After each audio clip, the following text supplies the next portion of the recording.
Yo guys, what's up? It's Adam here. I can't see the guy. Ask Anticenaguy episode 6. I know some of you are probably wondering where the hell I've been this past week because I've not posted a video for nearly a week. Busy lifestyle, everybody. Busy lifestyle at work. You know, there's a lot going on in my life right now, and like I say, I'm in this process of building a conservatory onto my house and all that kind of stuff, and it all requires money. And that's what I've been doing in my spare time, just working really hard to get the funds to do what I want to do. But anyway, I'll be looking on some of these great questions you guys have left me on episode 5. Before I crack on with this review, I did make a video saying that I will only answer one question per person. You know, I mean, for those of you who haven't seen that video, I mean, it's only right everyone gets a turn. You know, and if I answer like 10 questions per person, it uses up a lot of time, and a lot of people's questions don't get answered. So it's only fair that everyone gets a chance. So please only leave me one question per episode, please. You know, nothing personal or anything like that. It's not that not trying to avoid questions or anything like that. It's just the fact that I want everyone to get a turn. It's only right if you only ask like one question per episode. So when I answer your question, when it comes to the next episode, just simply leave another question. But you know what to do. If you want your question to really get answered, make sure they get plenty of thumbs up.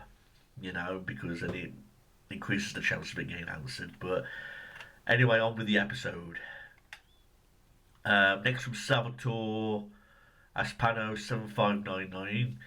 3 weeks ago, well, he's left me like 6 questions, but like I say, I can only answer one at a time, everybody. But I appreciate all the questions. I mean, you've left me 6, but please only leave me one per episode, please. The question that I'm going to answer is, you've said that, have you seen the Charles Bronson's other movies outside the Death Wish saga, like Death Hunt, The Evil Men Do, Murphy's Law, Assassination, Messenger of Death, Forbidden Subjects? Yes, I have. I mean, my dad is a big Charles Bronson fan. He liked him in all the Western movies. I mean, personally, I like him in the Death Wish films. They're my favourite films of his. But I also like him in other Western films, just like my dad. And one film that really stood out to me that he appeared in was, and I do recommend this film because I think it's pretty underrated, is 10 to Midnight. You know, that's where he plays this police officer and he hunts down this maniac who keeps killing all these women naked and all that kind of shit. So it's a good thriller. It's a good thriller and also an action movie. So that's one movie that I really do recommend you check out, called 10 to Midnight. You know, so if you like the Death Wish movies, you'll like 10 to Midnight. It's sort of like a similar movie. Only that he's hunting down one person, not like a big army of people like he did in fucking Death Wish 3. You know, things like that. So please check out 10 to Midnight, and thanks for sending that in. Next question from Peck Industries says, will we get to see a return of the real life stories that scared Anticenaguy? Like yourself, I've been chased by an aggressive dog, and it was a very scary experience.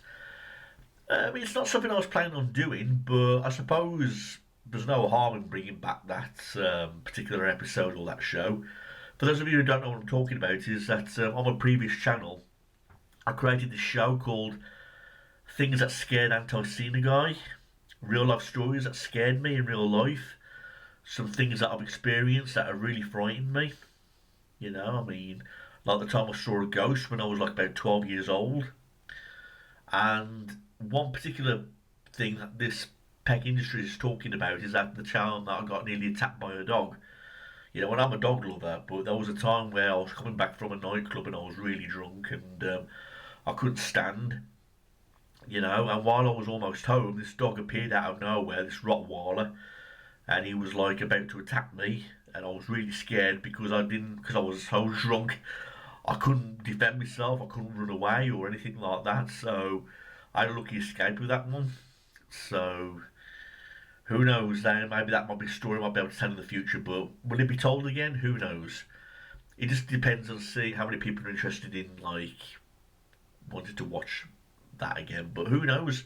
Might appear again in the future.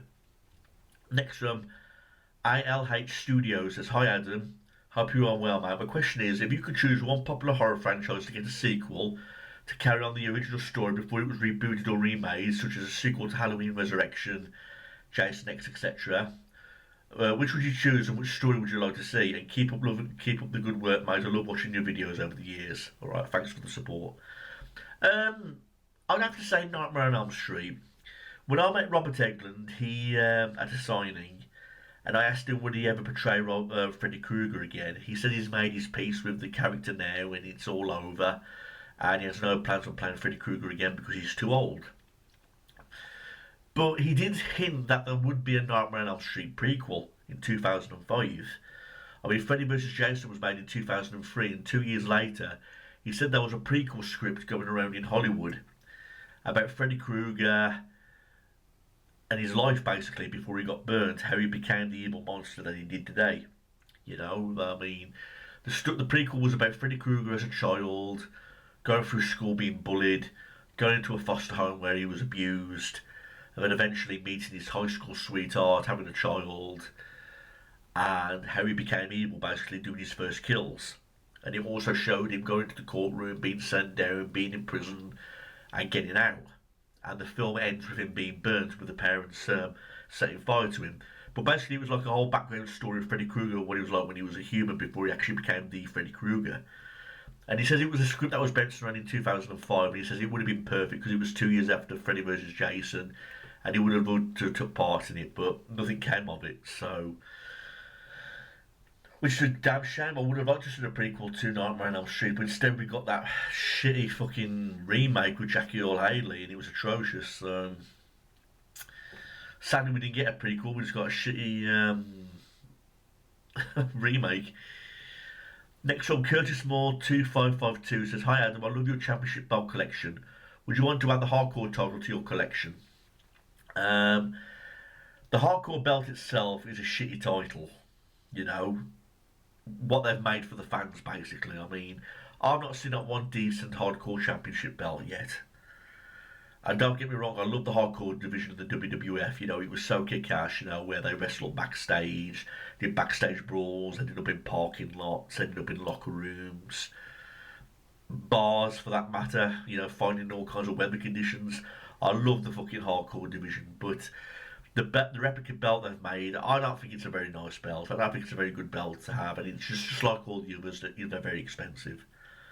But like I say, I have the Undisputed title, I have the Wing Eagle belt, the World Heavyweight Championship, and the Smoking Skull Stone Cold Steve Austin Championship belt. And I don't plan on getting any more. I just wanted to get the main belts that I liked. You know, and those are the ones that I liked. I've got them in my display cabinet downstairs. So, the Hardcore Championship belt, it's not one I'm planning on adding to my collection at all. You know, I don't think it's a nice looking belt at all. So, thanks for sending that in. Next from Gareth Story says, "Thanks for answering my questions. Respect." Okay, you're welcome. Your question is, what did you think of John Cena's heel run now he's turned back to babyface? This is a question that a lot of people have asked me. The reason why John Cena turned heel was because that's what the fans wanted to see during his entire career. You know, everyone wanted to see John Cena turn heel. You know, and John Cena didn't want that. Although there was a rumour about him turning heel somewhere in like 2015 or something like that during his feud with Kane. I don't think it was 2015. I can't remember the exact year it was when he feuded with Kane. But it was all during the Embrace the Hate shit storyline that went around, and Kane was basically buried. Kane basically got buried by John Cena when Kane made his comeback in the mask, and I thought that was bullshit. But John Cena's heel turn, he only did that little short run because it was what the fans wanted to see. But on the whole, it wasn't a very good heel run, was it? I mean, basically, everything just remained the same. John Cena wore the same clothes.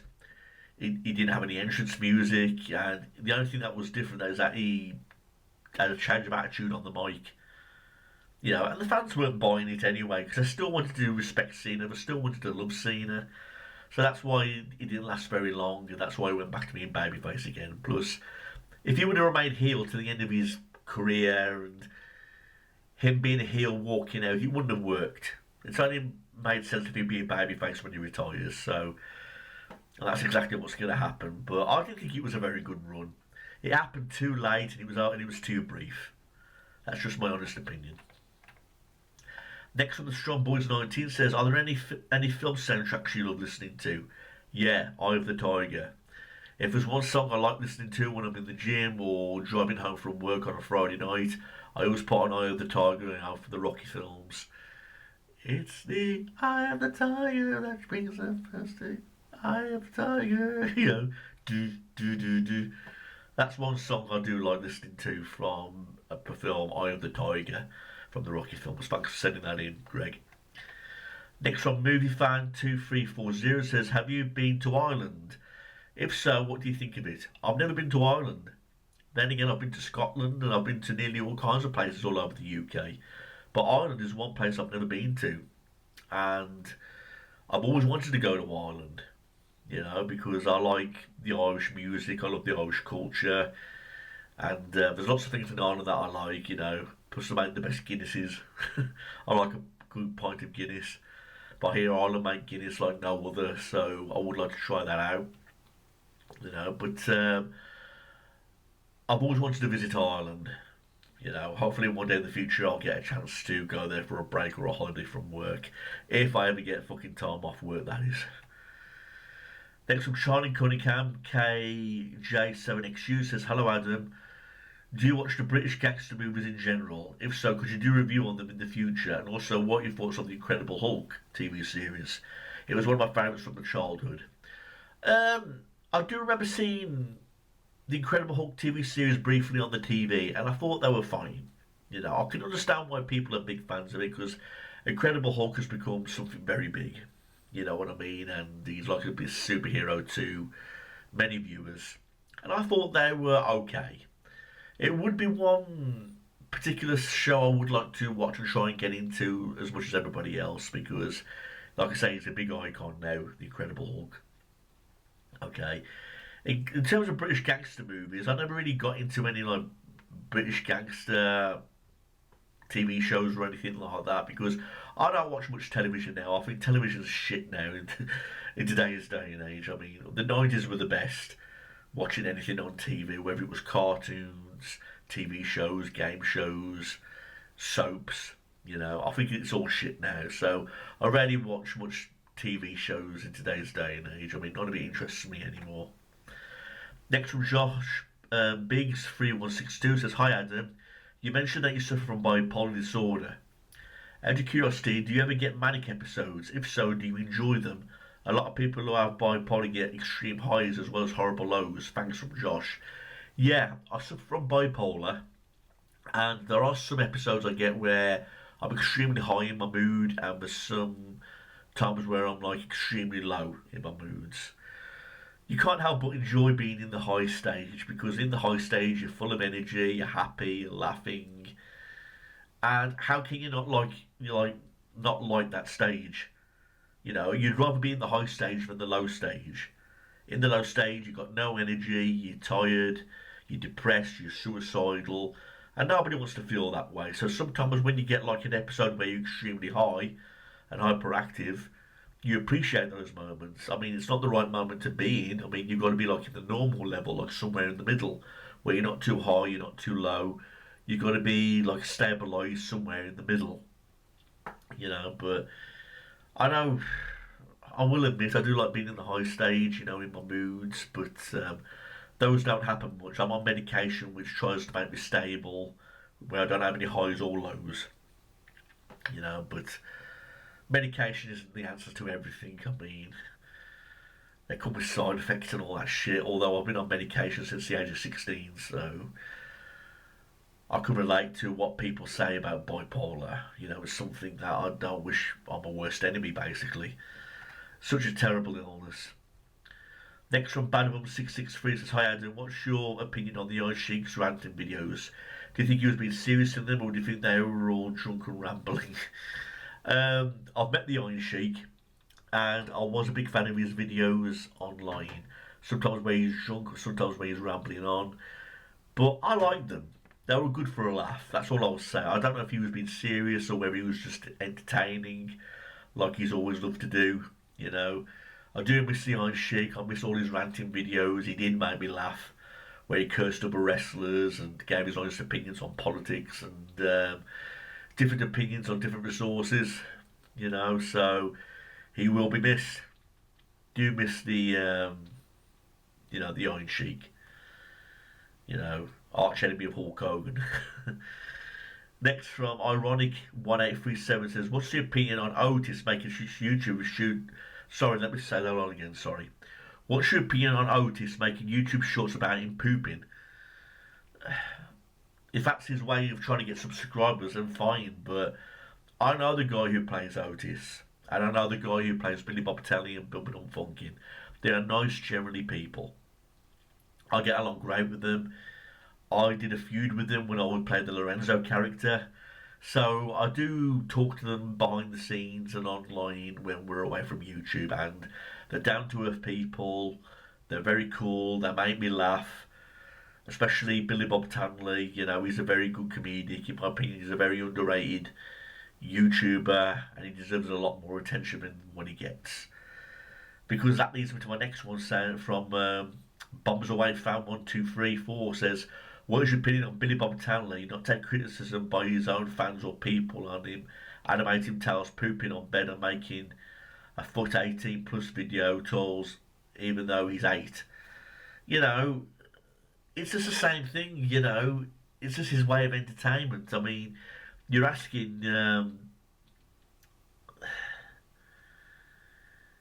making pooping videos and shit, stuff like that. I mean, it's not something that I do generally, and I would not do anything like that to try and get subscribers or viewers. But if it works for him and it's his way of being comedic and he boosts up the subscribers and all that kind of shit, then why not go for it? But I'm not going to judge him because, like I say, he's a friend of mine and I get along great with him behind the scenes, and he's a generally nice guy. So people should judge him by the videos that he makes. It's all entertainment purposes. I mean, people get offended by all kinds of shit that goes on the internet now. That's one of the reasons why I don't like WWE as much as I used to. It's been taken over by the smarks, and they get offended every time there's an edgy promo or shit like that, and it just spoils the whole fun out of everything. And people just don't do that with WWE. They do with YouTubers as well. It's bullshit, but that's just the way it is. And the last question from Dolphinator6181, also about BBT, says, "Do you think BBT is a good person in real life, or is he just playing a character in his YouTube videos? He's just simply having fun with his YouTube character. That's all he's doing. He is a good person in real life. Like I say, I know him briefly. I've spoke to him, and I've known him for some years now, and we've spoke about the YouTube videos over the years, whether it's BBT or BDF. I played Lorenzo for years, and I played like the arch enemy of those channels. So we've spoken to each other behind the scenes, and we wanted to make all these storytelling feuds, for the subscribers, and they enjoyed it. It was good for its time. But honestly, he is a good person. What you see on YouTube is just him way of just trying to be a comedian. He loves to do what he wants to do. People shouldn't judge him by what he's doing on camera. He's just trying to be a comedian. That's all he's trying to do, and he loves to do entertaining. He loves to be a comedic. That's all it is. Okay, everyone, that's episode number 5.